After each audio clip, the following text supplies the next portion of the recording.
As an academic, you probably have experience with student evaluations, and I know that some colleagues are eager to get them, as they are proud to show off their results.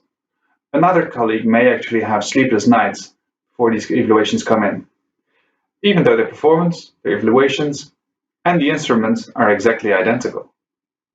And this small example shows us that different individuals perceive identical accountability mechanisms in a totally different way. Therefore, in the study of public accountability, we can gain a lot from studying the individual perspective of accountability. My name is Sjors Overman. I'm an assistant professor at Utrecht School of Governance, and today I would like to talk with you about felt accountability. Psychologists, they can help us a lot in understanding accountability from the individual perspective.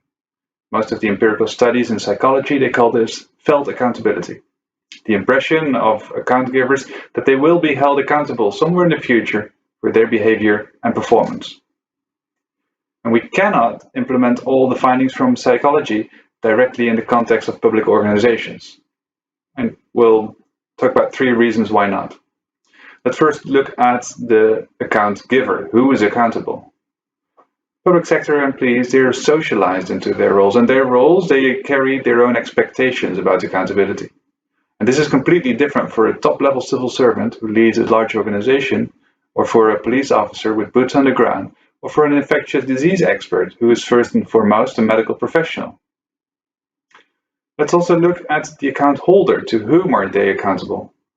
And it makes a difference whether the account holder has the actual ability to judge your performance.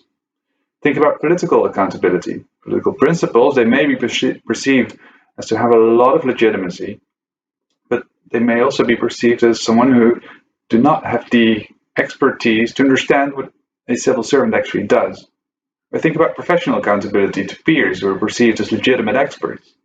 Or think about social accountability to citizens who are perceived by some as highly legitimate and by others as not legitimate at all.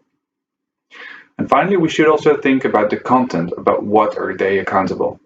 And it makes a difference if someone needs to report on their core business or whether they are evaluated on some practical issues like financial performance only. The article that I wrote with my colleague Thomas Schillemans focuses in more depth on the translation of felt accountability to public administration. We hope that you will take a look at the article in PAR, and we look forward to hearing what you think.